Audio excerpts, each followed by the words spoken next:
This is not the church of Joseph Smith. Travis Wayne Goodsell. Oh, man.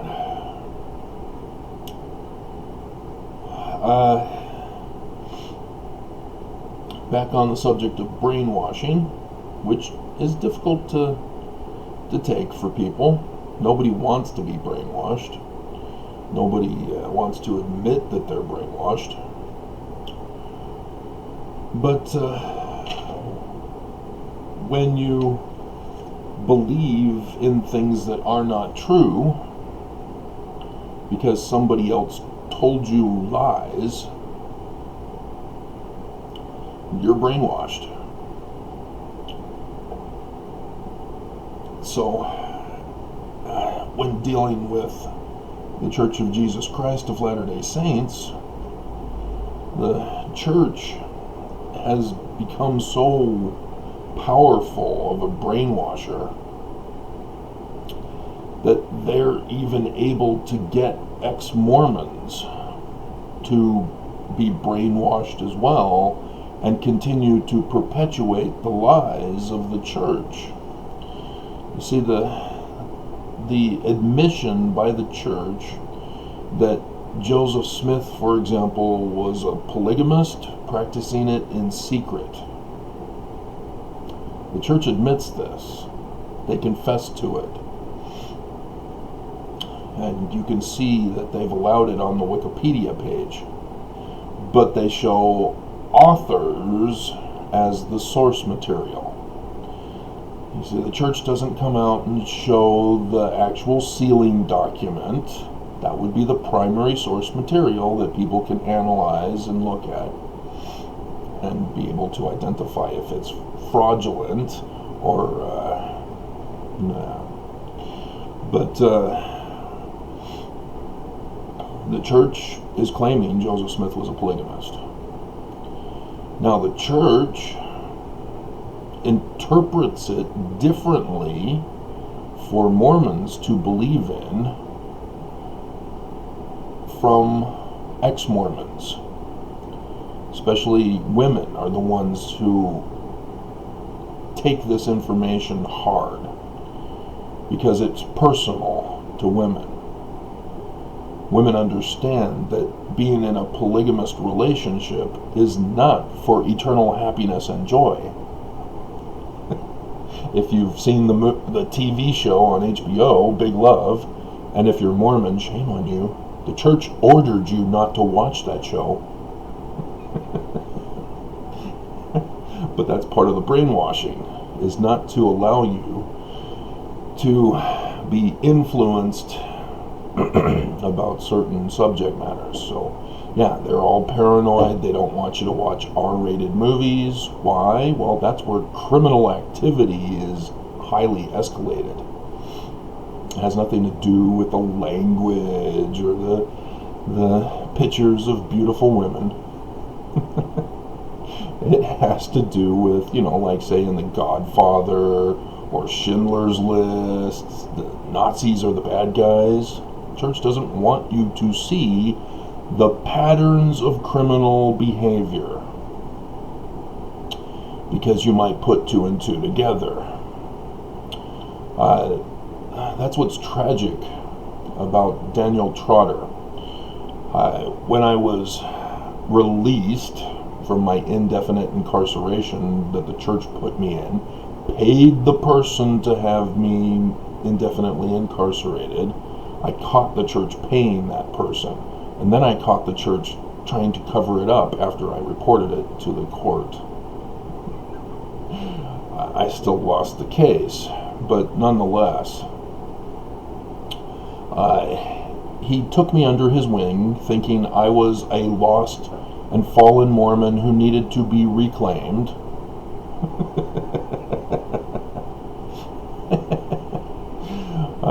But, I still wanted to be his friend. Still was a friend to him. Though his intentions towards me was not the same, as he has now left friendship with me. He's ghosted me, cut ties, etc. He dropped his name in recommendations on LinkedIn, along with his wife, of whom I was a part of that experience for him. Though he kept me out of his wedding, I was able to go to the reception, but okay. But he is promoting his one book that he had written and published about his life in Southern California as a gang member, doing drugs. He claims pornography was an evil thing in this gang. I would think that kidnapping women and using them as sex toys would be the problem, but that's secondary, I guess, to his mind. And he hit rock bottom. Okay, good. You realize what you're doing is wrong. But he made the wrong conclusion that the Church of Jesus Christ of Latter-day Saints was therefore true because he hit rock bottom. He got brainwashed.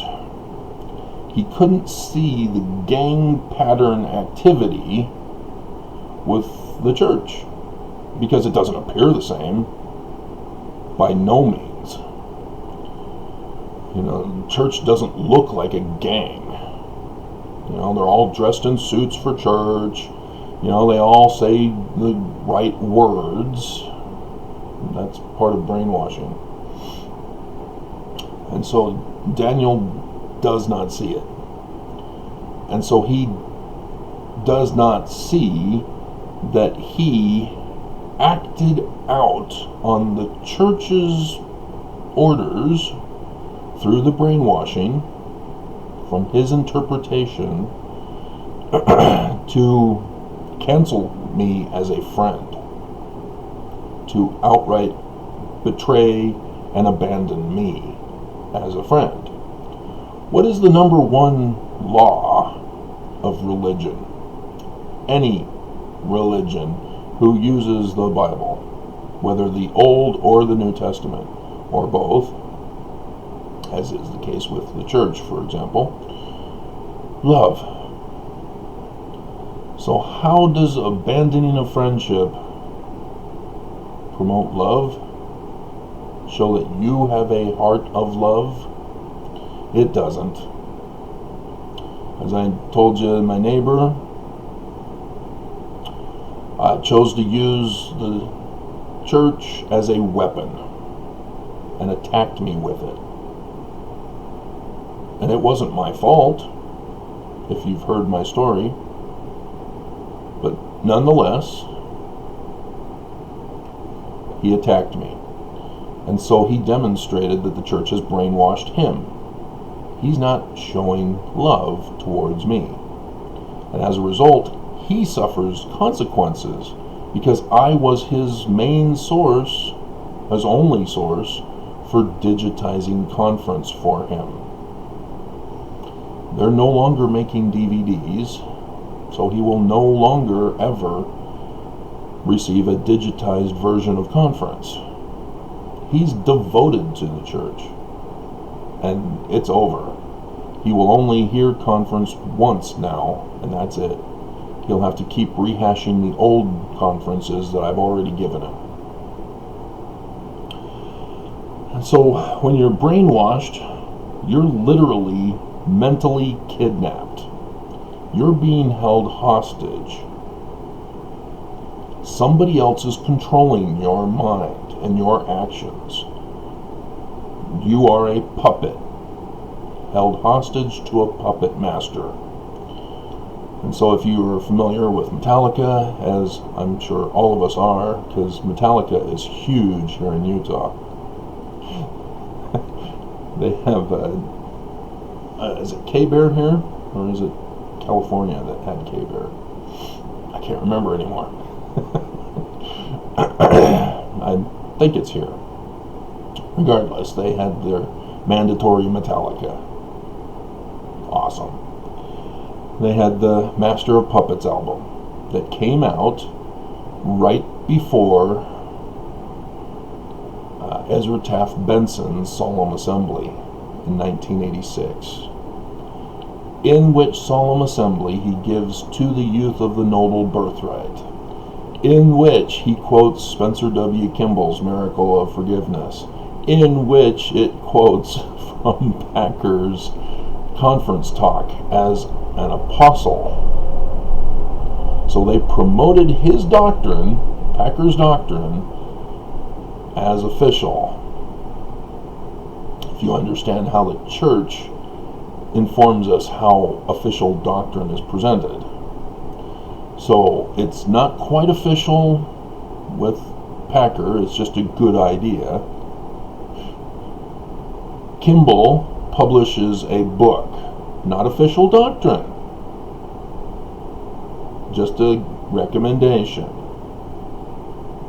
Benson, in his solemn assembly, turns it all into official doctrine. Wow, idolatry is official doctrine. Okay, that's brazen. But he got away with it, because that's where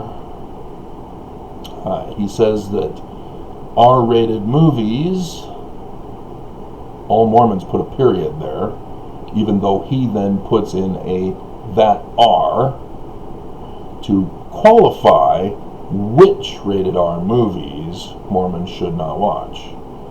But when you heard President Hinckley talking to Larry King, he says, oh yeah, we don't watch R-rated movies. And all Mormons go, he confirmed it, we're not allowed to watch them, they're evil, alright. We have something that can put on our checklist so that we can gain eternal exaltation. That's what happens when you have misinformation and disinformation. You end up quoting and parroting the lies, the deceptions, the falsehoods. Because if you were pursuing truth, you wouldn't be quoting someone else. Even me. If you believe I'm correct, you're going to actually do the work and research necessary to find out and confirm that I'm telling you the truth. So I hope nobody goes around parroting anything of mine except for maybe the jokes that are rare for me to tell, because I'm not very funny. I don't remember telling jokes, I mess it up.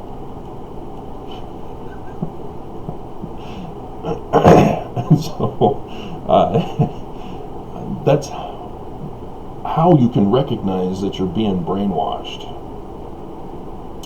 When you're asked, well, what must I do to become a Mormon? And you end up quoting a scripture rather than just telling them. Or when you try to argue that I'm in the wrong, you attempt to quote and parrot some prophet or scripture that you've misquoted. I can guarantee you right now, anybody who attacks me to claim that I'm wrong, you've already confessed that you're in the wrong. I've done the comment videos. I've shown how it's done.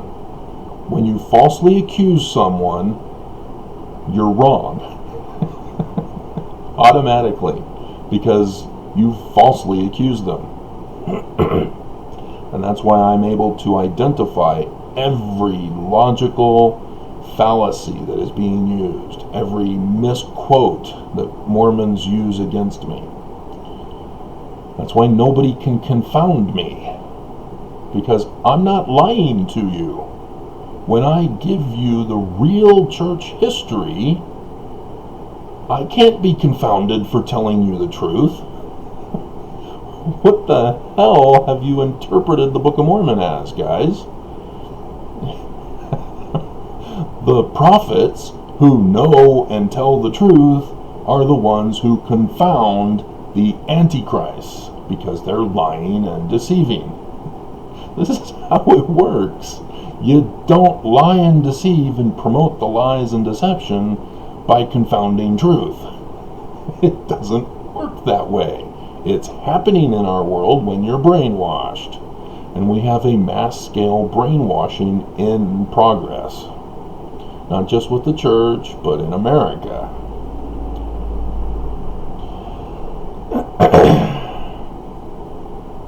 And so you're not being Christ-like if you're claiming that you're attacking people with misinformation and disinformation, abusing them with hurtful words of anger and ad hominem. That's not Christ-like. That's not showing love.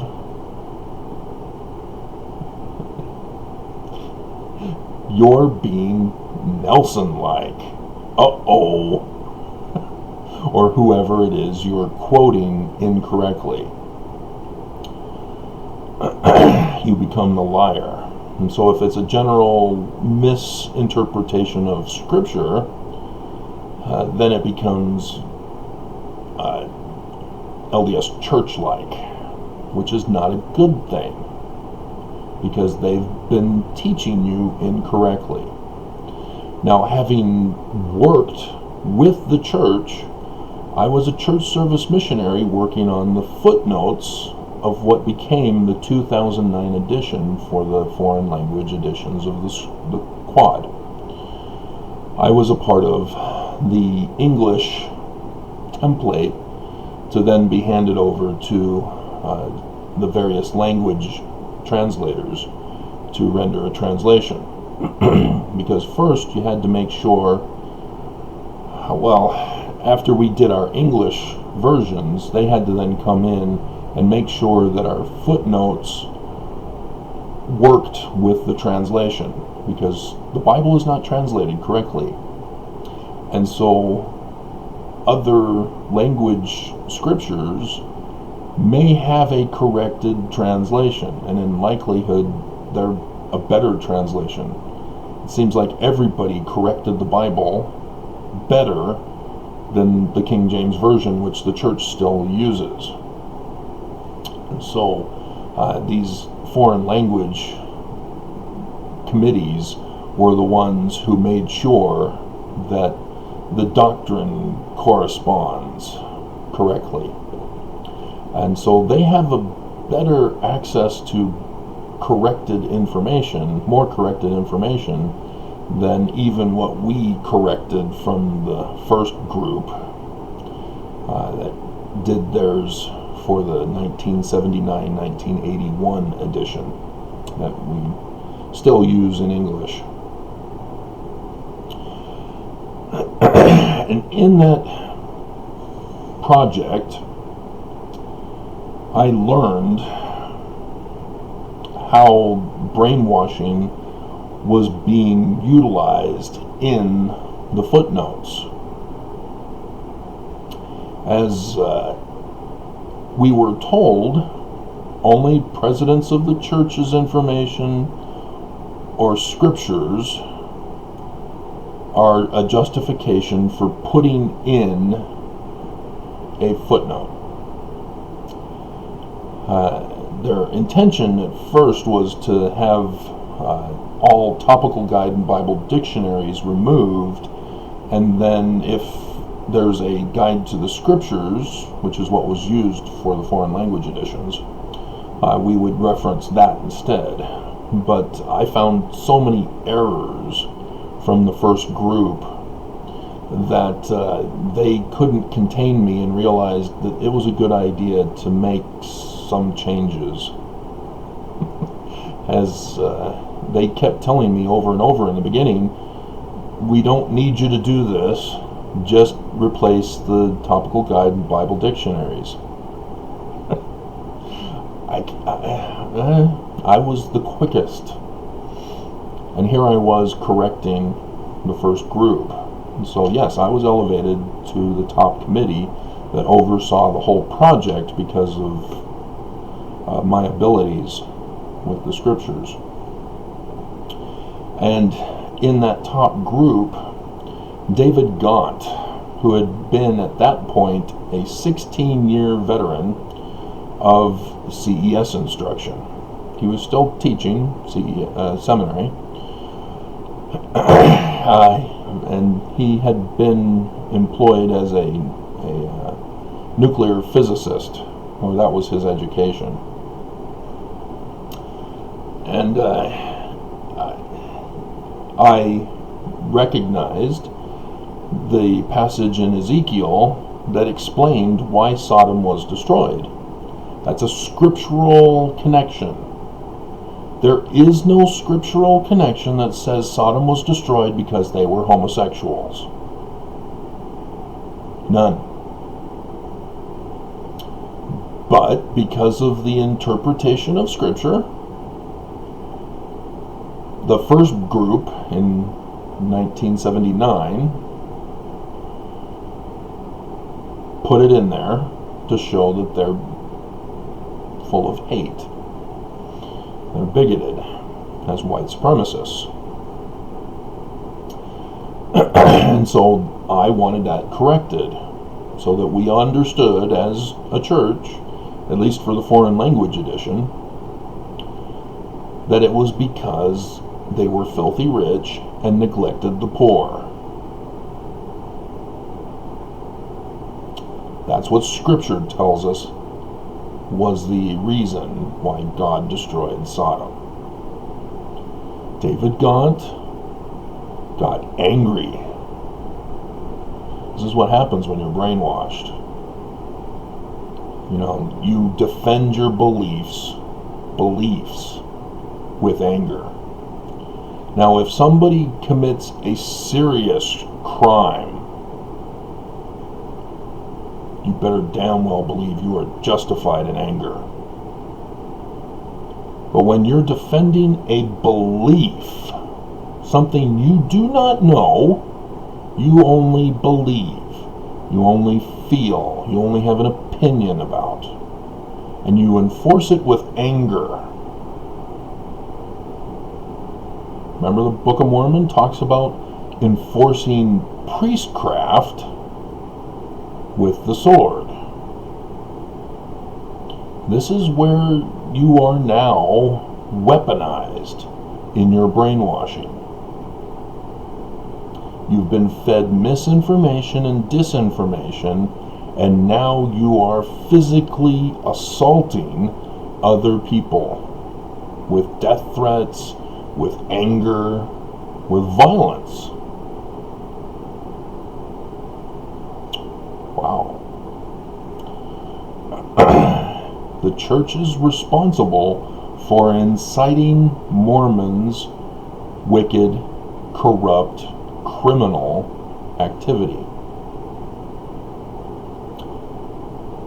And so, when I talked about how you're not Christ-like, you're Nelson-like, that's what it means. Nelson has incited you to get angry, to get violent, to get abusive. In a video I did yesterday, which I'm kind of surprised people are interested in my tragedy, my tragic life.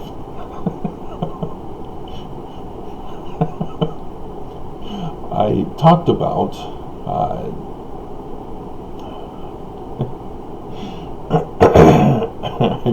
forgotten. Got distracted with the joke about how people are finally watching my videos about my tragic life. They're not interested in my correction of Mormon doctrine. They're not interested in telling you the truth about church history or the fascinating fun stuff of Paleo-Hebrew and Egyptian translation. Nope, you want to hear how I'm suffering. So, yeah, just summarize again. You are a puppet as they've weaponized you. They've incited you to be their sword of vengeance. And you're out slaughtering people. So pay attention in conference. I still will pay attention to conference because it will allow me some more clips to use in my videos. As every time Nelson opens his mouth, he always says something wrong. And I can use it against him. And Oakes is wrong when he says, "It's wrong to criticize the brethren even when the criticism is correct." No, Nelson. You don't get to shield yourself from criminal activity, from misinforming the populace, even with the intention, especially with the intention to weaponize them. And so, yes, Oakes is constantly reminded. I don't understand why people don't get this. He's a racist, sexist, bigoted, hateful man who despises the poor. That's who he is. We all know who he is. He outwardly confesses this is who he is. He says outright, women will never get the priesthood. It's not God's design. Okay, you're a sexist. Got it. Or homosexuality is evil. Remember, we have 3 kingdoms of glory. They may not desire to be in the celestial kingdom, but that doesn't make them bad. Quit segregating. Quit hating. Let human beings live their lives. Stop trying to take away their agency. And then we get to the inverted pentagram of the one who wanted to take away agency in Mormon theology. And now it all becomes clear. And now you understand why I'm doing all these videos.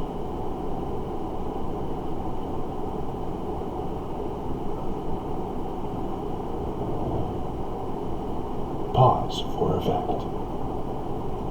Exit stage right.